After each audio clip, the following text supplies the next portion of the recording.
Hi friends, ఈరోజు నేను కొత్తిమీర ఈజీగా ఇంటి వద్దే ఎలా పెంచొచ్చో చూపిస్తాను. చూడండి, నేనైతే ఇవి సీడ్స్ అయితే తెచ్చుకున్నాను. మీరు కూడా మీకు దొరికే షాప్స్లో తెచ్చుకోండి. ఎరువులు, తర్వాత రైతులకు విత్తనాలు అమ్ముతారు కదా, అక్కడే ఇలా అమ్ముతారు. ఇది 20 రూపీస్ అనమాట ఈ ప్యాకెట్టు.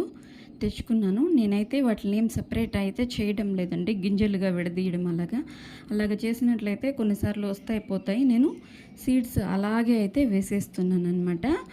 కొంచెం కొంచెం దూరంతో అయితే మొత్తం స్ప్రెడ్ వేసేయకుండా కొద్ది కొద్దిగా ఇలా స్ప్రెడ్ చేసుకుంటూ విత్తనాలన్నింటినీ అలాగే వేసేసుకున్నాను అనమాట. ఈ విధంగా అయితే వేసేసుకున్నాను. ఇది ఒక పాత టైర్ అనమాట. సైడ్స్ అంతా కొంచెం కట్ చేస్తే మంచిగా గ్యాప్ వచ్చింది. దాంట్లో అయితే ఇలా వేసుకుంటున్నాను.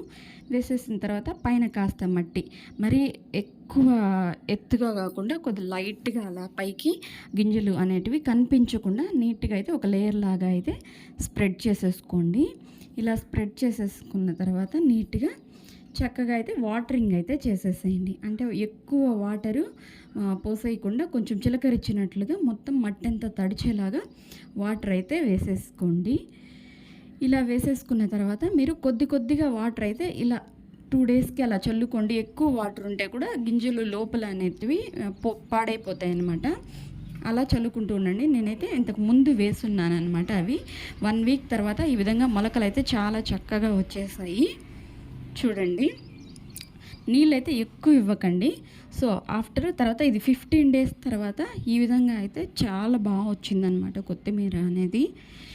మీరందరూ ఇలా ట్రై చేయండి, చాలా బాగా అయితే వస్తుంది. 18 డేస్ తర్వాత ఇది ప్రజెంట్ అయితే ఇలా ఉంది. ఈ వీడియో మీకు నచ్చినట్లయితే లైక్ చేయండి, షేర్ చేయండి, మరియు నా ఛానల్ని సబ్స్క్రైబ్ చేసుకోండి. థ్యాంక్ యూ సో మచ్ అండి.